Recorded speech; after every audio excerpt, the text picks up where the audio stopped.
Minahan. Welcome to Talk Cosmos, the show where Sue Minahan and her panel of guests bring you leading-edge astrology conversations through a journey of soul growth patterns connecting astrology's energetic cycles. Get ready to understand your path in the cosmic roots of the stars.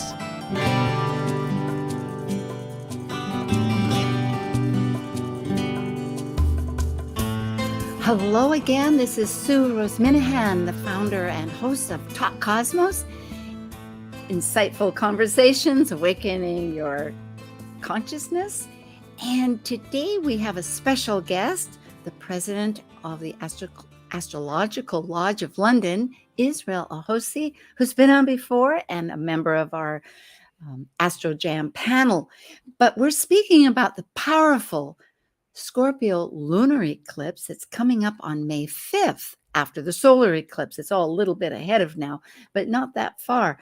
That brings empowerment through transforming our perspectives. There's so many dynamics. So Scorpio, it's a fixed water sign, intense focus, and deep, passionate emotions, but it has a clear purpose. So it eliminates and it figures out what's giving life, what's supporting the life support. So with that said, I will now introduce our wonderful guest. And if we could, thank you very much for that slide there. Israel Ajose is the current president of the Astrological Lodge of London. And there's one website which is on the screen for those people with a YouTube, and for those that are in podcasts, it's astrolodge.co UK. And it's and also on our website, you can find that. And Israel is a full-time practitioner, teacher of astrology, the Tarot, philosophical and esoteric techniques, which we will involve. Today I'm fascinated with that perspective.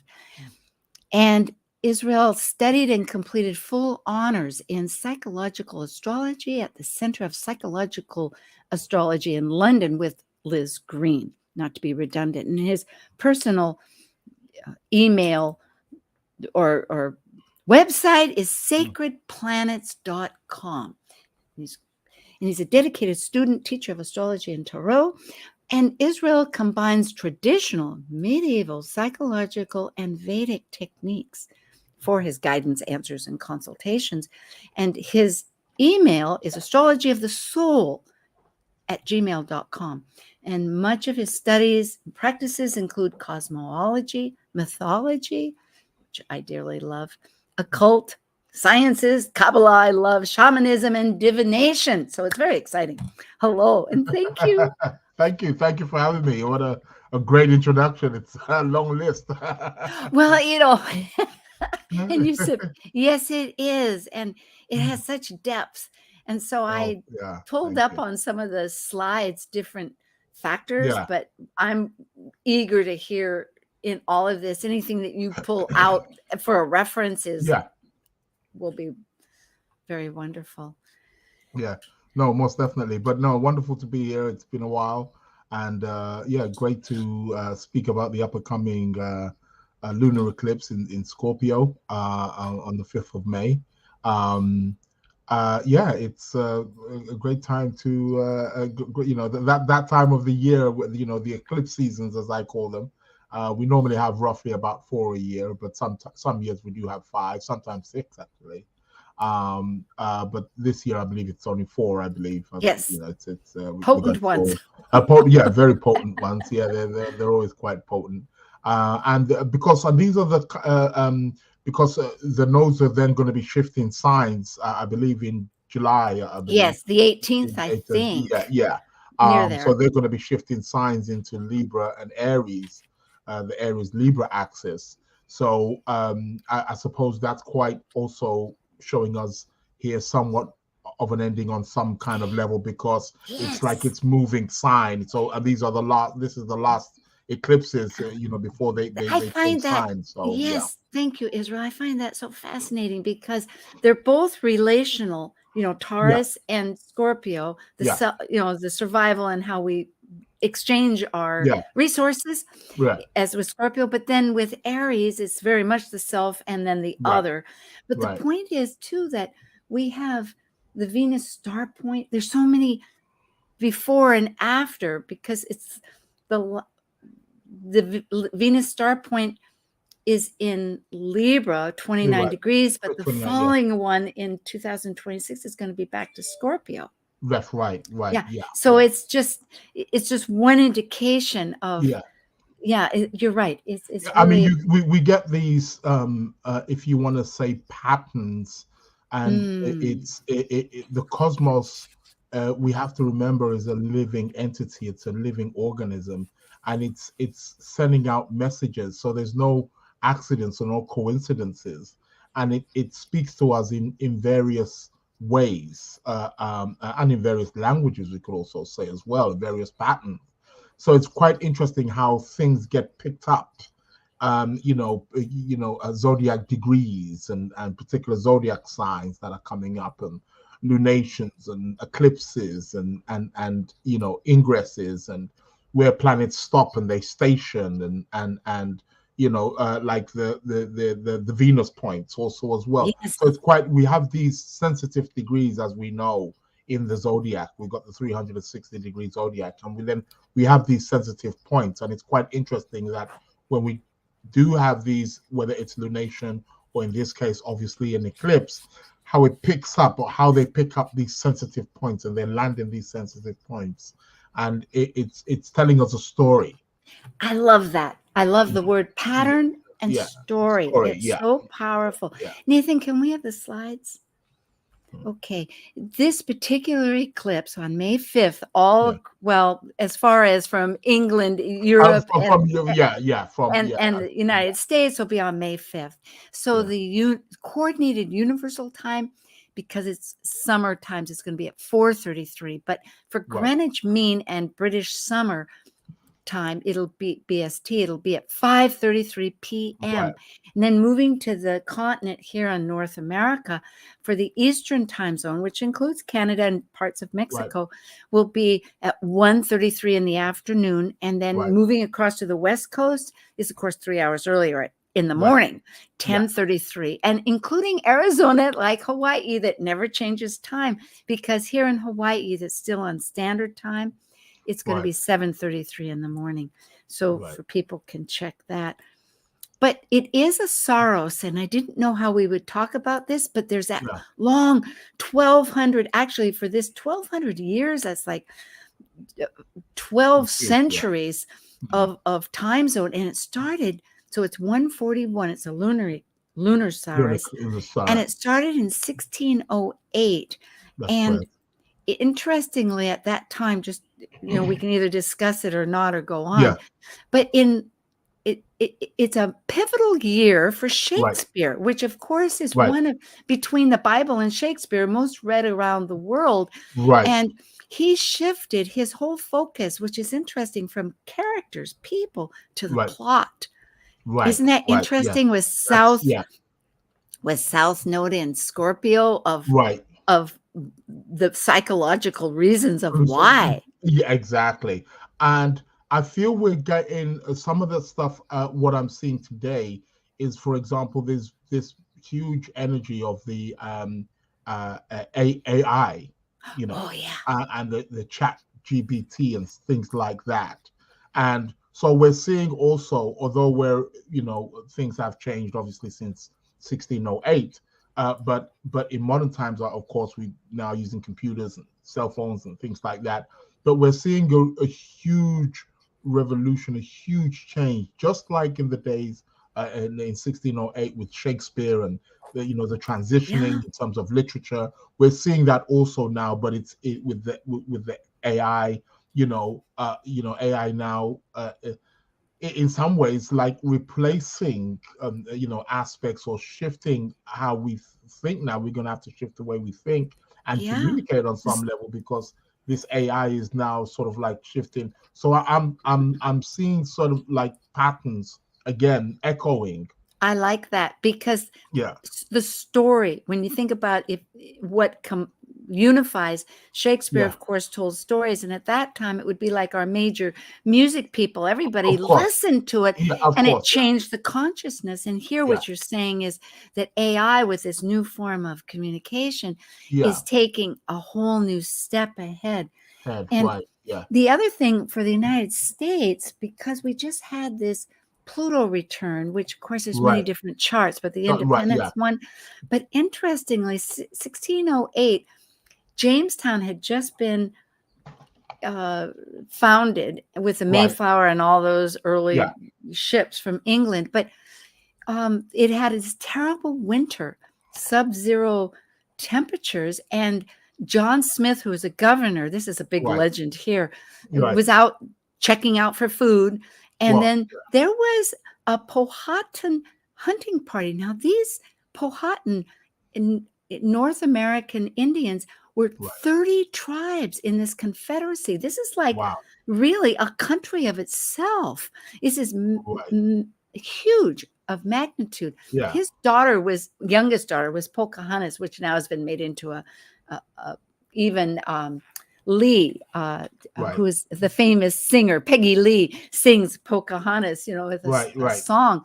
But they shared food that winter to help, which amazingly is not our first Thanksgiving. But anyway, they saved his life and it goes on. But then also, so what I'm getting at is that for this nation that needs to be in review of like, hey, what was our beginnings, and how can we improve in my mind, and I think many people practice the theory, I mean, from theory to practice, like really enhance if we're for all the people, be for all the people. But interestingly, that year too was the first execution. And as a result, a few years later in Virginia, they had a law that was divine, moral, and martial laws. That little tiny things were being punished for. So the stories change, and AI will be. Of course. Yeah. Here's the chart. And I know for those that can't see it, I'll just say that it is the one we're using is the way we're London. using the GMT, right? With the Libra rising, I believe. Yep, 25 degrees. Yeah. And it has in red, there's a T square, Pluto, planet of transformation, is going before the past and the future, which is so powerful. And then there is this, I think there's the T square with depending. Well, there's a T square with the nodes. The nodes. With the nodes. With the nodes, there's but Jupiter's not too far away. Even though Jupiter's in Aries, he's coming to the end. He's sort of like within, if I don't know, people who work with like 5-degree orbs. Or maybe if you're working even with 3-degree orbs, Jupiter's sort of like nearby. So I don't know if, Jupiter's gonna inflate or, can enlarge and, sort of like make it bigger than it is. Or, by him not being too far away from that. But it's mainly Pluto that's in that T square. So and the fact, I think that has some value, Israel, because it is in Aries, and I know for myself, I've been reflecting since the Sun and Jupiter were conjunct my even nature, who I think I am with Libra, has not been so even nature. It's like a new Sue, and I'm going, because I'm being pretty demonstrative in my thoughts. So I imagine others are too. Most definitely. And it's been quite interesting because the Sun is now moving away because there was obviously we had the conjunction with the Sun and Jupiter, just like what you said. So even traditionally and even still in modern times, that would make any planet close to the sun is combust. Like Uranus right now, if I may jump in, Exactly. it It's is combust. So in this chart. Yes. And which means it cannot be seen. It's not visible. When a planet is within 15, 17 degrees actually away within the sun's there, that means it cannot be seen with the physical eye. We cannot see it in the sky because the sun's too bright. It's going to block it out. Yeah. So very often what tends to happen, the energy of that planet tends to go sort of like hidden in some kind of way, and then something like whatever's hidden actually comes to the surface or becomes exposed in some kind of way. So it's quite interesting again that Uranus is involved in this eclipse. So we could also get some very unpredictable, uncertainty, something perhaps maybe very eccentric, in some kind of way, really kind of popping out. Would you say also, thinking that you are esoteric? I know astrology of the soul. So and there's other astrologers I work with that also follow esoteric, which is not like, so in other words, here, Libra, which is the rising sign.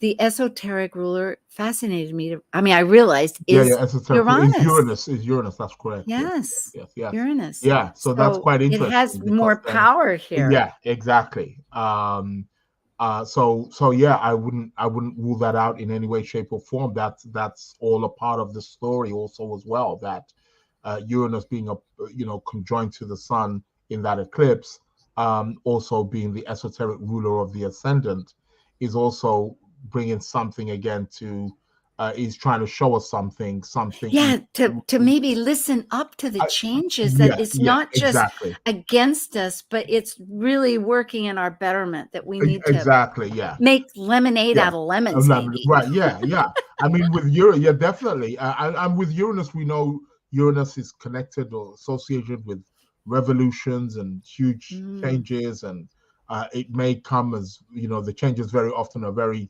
sudden and unpredictable, and out of the blue, very shocking in some kind of way. It can take an eccentric turn also too. I feel that we need to be very mindful, about really from now, because with eclipses, we know that eclipses, although this eclipse is on the 5th of May, eclipses normally we start. There's like a build up, about 2 weeks, a month before that time. So we're actually in that range right now. We are, because April 20th will be a solar. And today, I always have to look at the calendar because I'm working forwards and backwards. It's the 16th in 4 days. So we have been feeling all of this whole system of shifting. So something's building, we're getting so much happening all throughout the world. I mean, and interacted, because really Aquarius, which if you look, thinking here, Pluto, which the modern ruler is Uranus. Again, that's a immediate feedback to it, besides Saturn as traditional. But the point being that it's networking. It's the group. What are we trying to find like-minded people with? Exactly. So especially with Uranus also as well, and Pluto in Aquarius. We know Aquarius is a humane sign, so it deals with that humanity, people, socialism. So these are the things where we're really beginning to see. We'll see what's happening in France, and even in the US as well, with Donald Trump, and stuff like that. There's so much stuff that's actually going on. It's when you bring up France, if by checking the news, the powerful declaration, which I think really has a lot to do with the fact that we're in the sign of Aries right now, where people are breaking away for causes like what are we defending, and realizing that we can separate, and it's a fire sign. It's very instinctive. Very so dynamic. It's coming across the nation in different ways. Exactly. And with Mars also in Cancer at the moment, we know Cancer is very it's family. It's very tribal. Yes. It's tribal. Who's want to fight for the tribe, want to defend the family. We want to, so that's that. And safety, like what is going to protect me? Exactly. Protect the home. So we're getting this Aries, Mars in Cancer kind of energy also at work, and then. But what's fascinating when I look at this chart, because we have much more ahead, but this is fine. This is the first half hour here, and talking to my audience too, is going back to Venus up there with the blue here, because it's in this tension motivational square for energy with Neptune. So meaning that thinking of Venus and looking at the ascendant, kind of tying this together as the traditional ruler that we always think of with Libra, for balance and trying to coordinate and balance the opposites. Seeking that equality. But in esoteric, Mercury, it's in Gemini. So it's Venus happens to be the ruler of Mercury in esoteric. So it's teaching love. And here it is in this tension with Neptune in its own sign of Pisces, which involves the energies greater than ourselves. So it's really, the chart is pushing us to focus on, and I'm speaking of this in contrast to our causes, but to try to find out what unifies us and through love. Yeah, definitely. And to open our hearts. I mean, the Venus on a collective level, the Venus Neptune is pointing towards an area where we need to be more compassionate, more sympathetic, more empathetic, more loving, and we need to communicate that. And that's the Gemini, which she's in. And let's not forget even the Pisces, where Neptune is at. That is also the sign where Venus is also exalted as well. So there's a real dynamic there, definitely within that square. And squares are about resolution. They're about making things happen. Yes, they can be a bit of a struggle, but it's like, come on, you got to push, you got to fight for this. Anytime a square is involved, because a square has a kind of Martian energy to it. So there's something very dynamic and potent about it that's indicating like, okay, we got to fight for it. We got to push for this. We're going to, fight for love in some kind of way. We're going to push that love. We got to do it, Very good. I know in vibrational astrology, which I've been studying just this last few months, the beginning, squares absolutely represent that motivation and and they say that what the problem that people think of with squares is that really it doesn't take into context what somebody else wants. It's trying to find a resolution, and that might be conflicting with somebody else. But there is this power. I like, as you say. I wonder what the next slide is. And there's also with Venus, Neptune as well. There's a great sense of idealism with that combination also too. And we also have to remember that Venus is also about our values. What do we value? And we know Neptune is a very collective planet. So there's something here about also how we, Venus in Gemini, how we communicate our values on a collective level so that it's beneficial for all. It serves all. It's how can we make our values more spiritual? Again, Neptune, I love it. Sacred. And how can we communicate that? Yeah.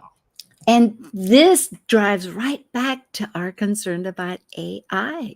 Not to say that AI is not, it's capable of many things, because there's been I did a poem in it, and it was I gave him 3 words, give me a poem, and that's all I've done with it. But there's a creative group I know that did a lot of little storylines. So but it's powerful. It's really like changing the stories. It's integrating a whole nother source. Definitely. And I think we it's somewhat in the early stages, but I mean, it's still showing us here a potential of something. I mean, can we imagine in 5-10 years time where it's going to be at? I mean, and it's already doing things that are quite impressive. A friend of mine just the other day was he was talking about, he asked it to do something to do with one of the African divination systems, and it knew it, and it came up with the, it spoke of it. It's like, wow, like this stuff's not even translated in English, but yet it knew, and it's it mentioned about the specific divination and how it's performed and what it does and the meaning of it. It's like, whoa, that's scary. Like I wouldn't even, but it's huge stuff. It's huge stuff. It is revolutionary, just like how, again, with Shakespeare, how he revolutionized literature and back in 1608, our way of thinking is going to shift. Back then, because we have a few minutes, just a few here before we take our little breakaway for recorded announcements, is that this eclipse is in the Saros, Saros, for those people listening, series, and it's 141 for the lunar ones that started in 1608 around the globe. And so going also with the mean Greenwich chart here, it's interesting because it has a Pisces, 24 degrees Pisces, which is the esoteric ruler of Pluto, which shifts back to ours now. But also in this, there is another T-square of resolution conflict that we've been working through, you could say. Jupiter. And Jupiter was squaring exactly these nodes. So we have a lot, the lunar nodes, which that's right. With eclipses. And it's all in fixed signs. And Jupiter will be going into Taurus. That's right. In that's May right. 16th. In May, you're right. So that's right. But this is right it's at that world point, because 15 degrees in any of the fixed signs is considered, relates globally as a power, one of those sensitive points. Definitely, most definitely. So it's interesting to think it had to do about philosophy to begin with, just thinking our bigness. Philosophy, which is somewhat connected also with religion and things like that, and changing. Literature. We have to remember that Jupiter is also, even in the mythology, we know he's connected with wisdom, higher education, and universities, and philosophies of life. So that is what Jupiter is about. So anytime Jupiter's in the mix, we can expect something either philosophical, sometimes political or religious, or sometimes educational, or something wisdom orientated to spring up. But also with this chart, what I find quite very interesting is the degree of this, because it's 24 degrees of Pisces, and Neptune's not too far away from that degree right now. I think he's about 20. Yes, you're right. We have a lot to talk about when we come back. So we're getting sensitive points coming back up. Beautiful. Thank you. I have Israel Ajose with me, the current president of Astrological Lodge of London, and with his site Sacred Planets. And we'll be right back on this special guest edition for the lunar eclipse coming up on May 5th. Keep tuned. We'll be back. Thank you.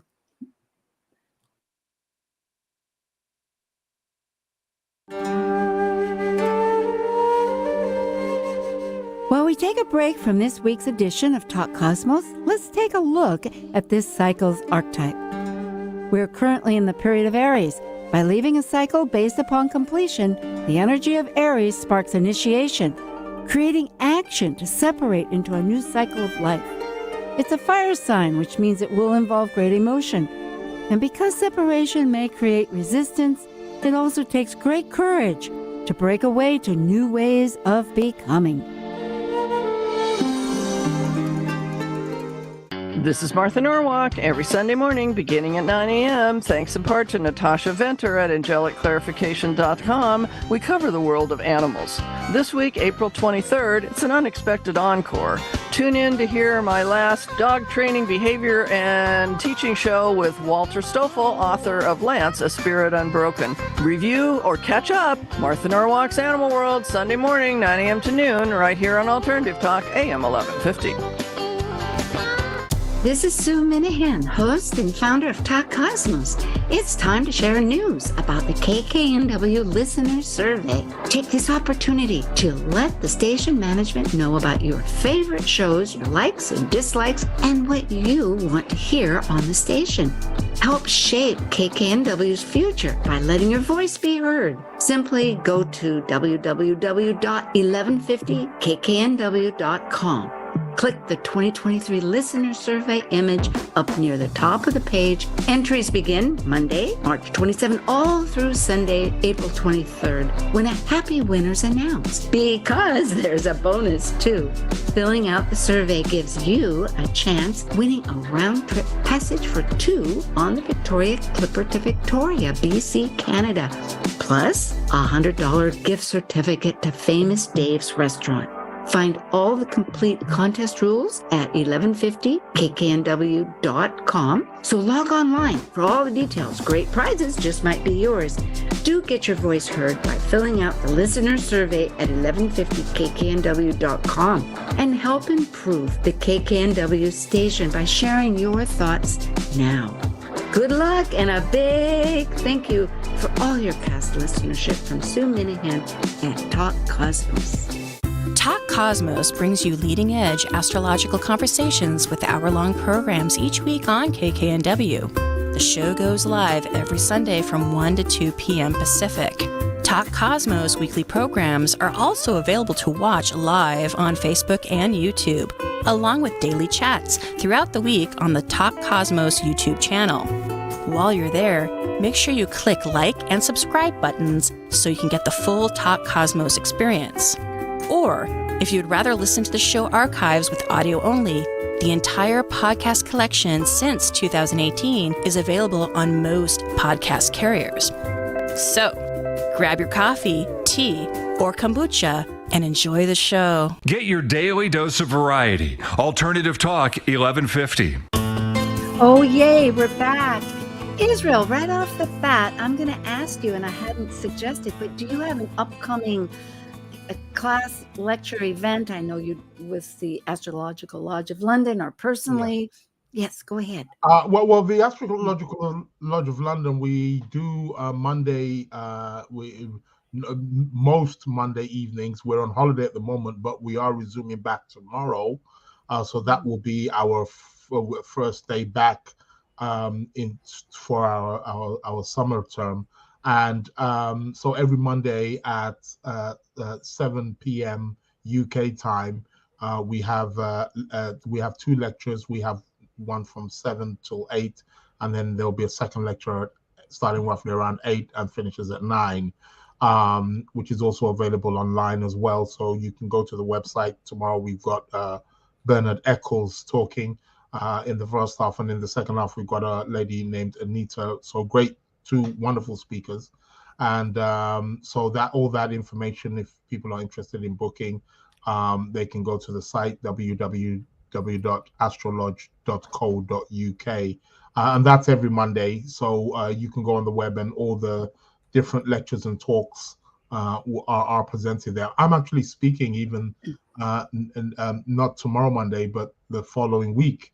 I will be speaking, at the lodge, and I'm speaking on the part of fortune. So, if people are interested, again, they can go to the website. And so those are the, really up and coming things. We have, regular lectures pretty much every week. We are going to miss a few in May because we've got a few bank holidays over here in the UK. So there won't be none. But other than that, pretty much every Monday catches at the Astrological Lodge of London. Oh, good. That's great. I would love to hear more about the part of fortune. That sounds fabulous. And for Talk Cosmos, I'm always trying to remember, we have always on the fourth next Sunday will be Kaleidoscope Visions, which is with a transit reading and a natal chart who participates and talks. But the last Sunday, there's 5 this month, and that will be Astro Jam. Israel will be returning along with several other people on this really dynamic, fun mystery time when there's 2 mystery charts. Nobody knows what they are. And we talk it out through the planets and then stop and talk about, oh my goodness, that's what this was, and go further into detail. It's a lot of fun. Okay, so back to our, thank you very much. We will go to the next chart. Oh, yes. I wanted, because of the fact that there's Jupiter here, so prominent, and I'll show on a bi-wheel. Yeah. I thought there's a tarot card, Wheel of Fortune. Would you say that Jupiter represents? Yes. Oh, most definitely. Most definitely. Okay. Yeah. It's definitely a Jupiterian energy. It's connected with, expansion. It is somewhat what it says on the tin. It's fortune. We know that when it comes to fortune or great fortune, Jupiter is the planet that represents that. And the Wheel of Fortune, in the tarot readings, when it does come out, it will, in most cases, it will often symbolize perhaps a turning point or an opportunity or chance for something fortunate happening, depending obviously on the context of the reading. But yeah, it's definitely Jupiter. Jupiter is that planet we associate it with fortune, luck. Is known as the planet of luck. Yeah, that it returns. Yes, things may be unpredictable, but fortune will return. Exactly. Yeah.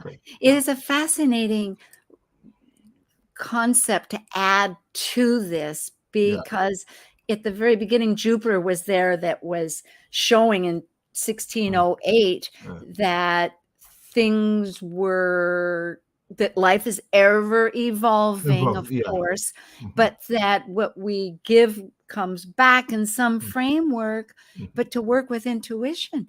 And that's, most definitely. Yeah. Definitely. And then here, let's see, I go to the next. Jupiter. Right. More Jupiter itself, it makes everything big. Exactly. Good, bad, different. It's going to make exactly. Yeah. It doesn't, whatever it touches or whatever it influences in the chart, just like we saw in that chart that it's on the square with the nodes, from the chart from 1608. Again, it's going to expand. And it's quite crucial actually squaring the nodes, because the nodes there, you've both got both north node and south node. We know the south node tends to be the one that we have to be a bit more mindful of, because it's the dragon's tail, so it's connected with endings and destructiveness. But then we've got the north node, which is the dragon's head, which is more kind of like, it has more of an increased nature. So one node kind of has an increasing nature, and one has a kind of let go kind of nature. Yes. So by Jupiter squaring the both of them, we're going to get obviously exaggerations or expansions on both sides. That's true, because, and I love the nodes, and that nodes means meeting points, folks. It's where the moon and the sun's orbits cross, and it's an 18-month pattern of these, the signs at either end. But if we're having, it's like a check and balance system, I think of, because maybe our patterns that we've brought in with, there may be something that's being misused or needs to be eliminated, so that we can adapt to this opposite gift that has our growth involved. Here, with esoteric astrology of the soul, I thought I would identify to people, and I found this on astrologyanswers.com, but it's the soul level is esoteric, and that its intention for spiritual, which is sacred, as you bring up. And the traditional is qualities of, it's suggesting the core, our personality, whereas this is more attributes for your soul. So here, looking at it, there's just a few brief ones we'll go through, because looking at the ascendant sign for each of these. So with Libra, which is the one that we currently are having for the in Greenwich, it is Uranus, as we had brought up, And so it's really getting to the point that here, Libra trying to coordinate, you could say, the polarities, which Libra is self and other, but it's to bring that place of love and compassion, which is so interesting. Most definitely. Esoteric astrology, which is something somewhat coined or brought about by her name skips my mind now, but it will come to me. Alice Bailey. Alice Bailey, that's right. Yeah, that's fine, because I have her book. It was given to me. I have Alice Bailey. That's right. Alice Bailey. She was the one who really sort of like brought it to light, and to just explain that the different astrologies, they're all valid, but esoteric astrology is functioning more on from a soulful, adds another dimension, right? Yeah. And it's quite interesting with Venus and Uranus as well, because they are connected again through the mythology, because it's actually when the castration, when Saturn castrates his father Uranus, it's his blood that spills into the ocean, and it's out of that's where Venus is born. So it's where Uranus is her father, although we could say Saturn is her father also as well in some kind of way. It's kind of like she's got two fathers in a sense, but they're both connected. But it's actually Uranus's penis that is thrown into the ocean, and that's where Venus, Aphrodite, springs out from. So they do have a very strong relationship, and they both rule air signs, Uranus being connected with Aquarius and Venus obviously with Libra. Again, the air signs trine, so they have a very dynamic relationship. But obviously in the esoteric, Uranus is the ruler. So I am so glad to have you bring that up. I actually have these two planets conjunct at 29 degrees Libra at the very top of my chart at my MC, and I've often thought, it is very strong in my chart, and for me, I've often thought that Venus is like, okay, every parent, the best of a parent, wants the best for their child.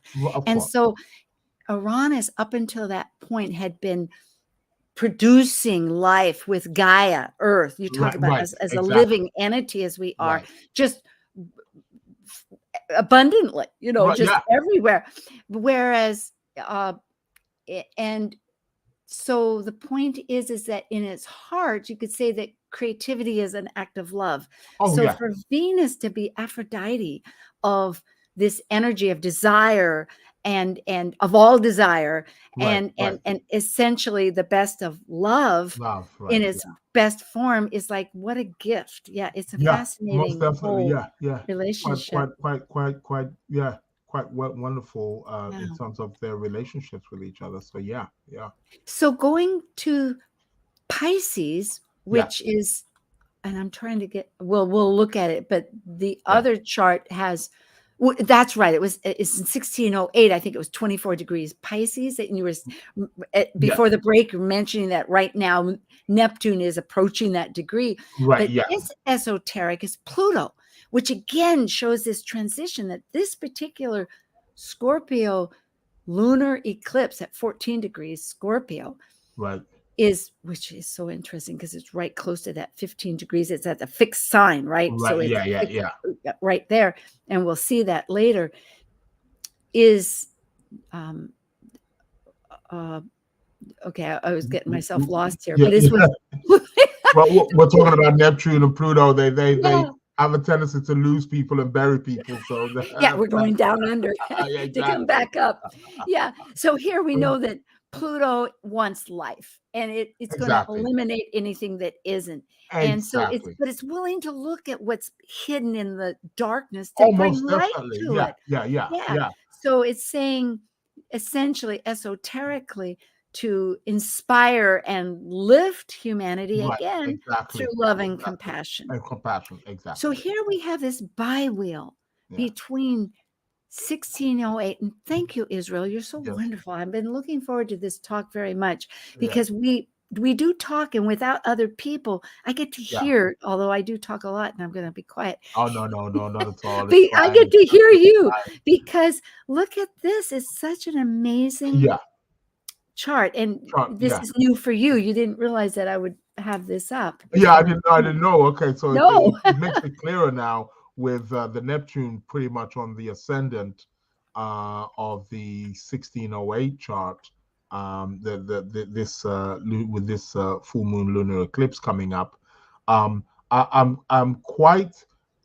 What's very interesting here is the second and eighth house emphasis.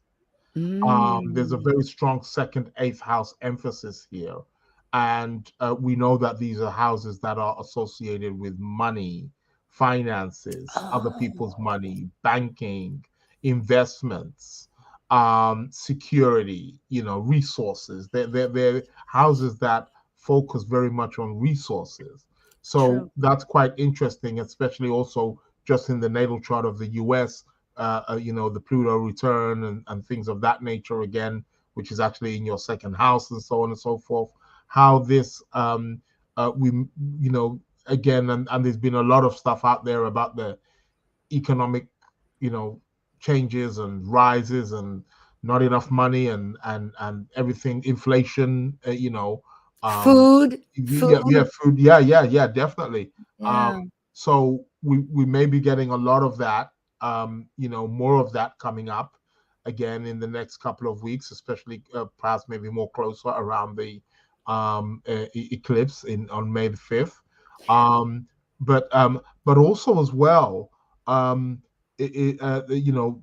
the sun is pretty much on that Jupiter as Yes, well. it is. And I think, if I may say, I'm glad you brought that up, because we're looking at hundreds of years ago, Right, in 1608. So that's Yeah. what? That's 4 plus 2. That's like 400 years ago, I Yes, guess. yeah. Oh, yeah. 400 plus. So that many, many centuries away. But now we're at this point where we're looking at what might have been at that point, people were adjusting their philosophies and their, as we had just discussed, looking at past and present, which has been happening a lot through gee whiz, with religions going through the Reformation and here with the United States being created and on and on. So now we're at this point where a couple of dynamics are happening. We're focusing more on the consciousness. That's it. We're getting more conscious with the sun. We have this expectation of Uranus bringing in extra unknown factors, but we're concentrated more on the spiritual, which we haven't been. They tried to, through the past, it's been an effort through looking at, the Reformation, of course, brought the individual to have the capacity to think about their own spiritual life. But now people are more internalizing their own guidance and trying to be listening to, like you say, these, like in the very beginning, it's a living language, and through these the spiritual signs, whether they're for the greatest good of all, the teachings. And what's also, and it's interesting that again about the spirituality, because something came up just recently with the Dalai Lama and about him, kissing a young boy who was, on stage. I don't know how, but it's been quite a lot of people are talking about it. It seems to be. What's funny is that it actually happened in February, but it's only just come out in the last week or so. And revealed, yes. It's all, which is quite interesting, because I think it's part and part. Again, if we're looking at the Jupiter here in the 1608, but also as well, quite not too far from the eclipses. Also Jupiter's, because he's at the tail end of Aries, or coming to the tail end of Aries, depending on what odds we want to give, it's almost like he's been somewhat, externally roped in. We may again be hearing something of a philosophical or religious nature, or something within the religion, or maybe a religious that figure or supports that action. yeah, That it was exactly. misinterpreted, but here is Exactly. the really understanding, which you would think he's so strongly aware of his role of a leadership and took that on. I mean, at age 2 discovered. Exactly. You I mean, know, it's and responsibility, really been isolated, and so yeah. and sometimes controversy just brings something more to the forefront so that it can be explored more. So I trust that will work itself out. To being Let's a hope so. Yeah. positive thing. But like what you said, I feel again with all these eclipses and these planetary alignments, it's touching on something on a collective level where we have to look at our own inner what is spirituality for us? How are we defining spirituality? How can we make the world a better place by tapping into elements of our spirituality or spiritual teachings, and how we can better ourselves as individuals, which goes on to better the world as a whole. We are being asked these questions. These planetary configurations are they they're about that. So it's quite, I find it quite amazing how this upcoming lunar eclipse in Scorpio really it picks up a lot of sensitive points and planets in the chart of the Saros 141 Isn't it? of 1608. It is, because I've heard other astrologers say this is the eclipse that'll be so meaningful. And as I was going back to the roots, which I like to do, I'm too, because I'm thinking to myself, with all these arrows, of course, the 4 arrows, folks, is this grand square. And it's showing, as Israel and I have mentioned, that today's sun, well, at that eclipse sun is going to be connecting to Jupiter, that's squaring these nodes. But back to Pluto, which you've just brought up, that the Pluto in 1608 was at 01 Taurus, and interestingly, right now it's at 0, and it's going to be at 0 Aquarius 5 times altogether. It will be back in June 11th, because I have these written down, and then January 21st, then in, I think, is it July of next year, and November. So it'll keep toggling onto this critical point. That's transformation on steroids. And when planets do that, when planets sort of like go forward and retrograde and they keep hitting that same spot, it's really telling us something. It's letting us know that that is a real sensitive degree. And with Pluto, it's really about transformation, letting go of the old, letting go of what is corrupt, rebirth, regenerating, starting anew. We got to burn the old, get rid of the old things that are no longer serving us as humans anymore, or humanity anymore. That which is stale, stagnant, it's decaying, it's corrupted. We have to eliminate that. That's what Pluto is about, so that the new life can be reborn. So this is a very crucial time for us. It's a very crucial time in history. It's a very crucial time in humanity, where something is trying to show us that it's time for us to change, transform. And again, with this eclipse also being in Scorpio, lunar eclipse being in Scorpio, which is again Pluto sign, it's urging us to and thankfully we have Jupiter going into this whole transitional time in Aries, so that we have the courage. We have the courage to look at it, and it can be confrontational, but it takes courage to look at the light. And most definitely. But there's been every support, you could say, even with Saturn, but all this support to show that there's great wisdom to share by looking at this language and pattern and in each other and creating. So it's really fascinating for folks. Yes, we're not closing yet, but we have a few minutes. And so just to remind you, I'm with Israel Ajose, and I have on the screen here ways to get a hold of him. His personal is sacredplanets.com. And then, of course, with Astrological Lodge of London, which tomorrow night and every Monday night we'll be having lectures. You can go to Astro Lodge and do subscribe to our channel and subscribe to the newsletter. But it is fascinating to realize how we're tying in with, and we can put that away here. We'll just go with you. Yeah, that's right. Okay. Yes, such a mission. Yeah, great to be here. Great topics. Love it. Looking forward to the upcoming lunar eclipse in Scorpio. Oh, I know. In fact, I think, come to think of it, if it's on, it's May. No, that's right. When we have our 30th with Astro Jam, we'll be right in the middle. Right in the middle of it, right? Yeah, so it's in the middle of the hot stuff. That's right. We're cooking now. Yeah, exactly. You took the words right out of my mouth. Yeah, well, happy spring, Israel. Thank you very much, Sue. It's always a pleasure to be here. I look forward to more. Likewise.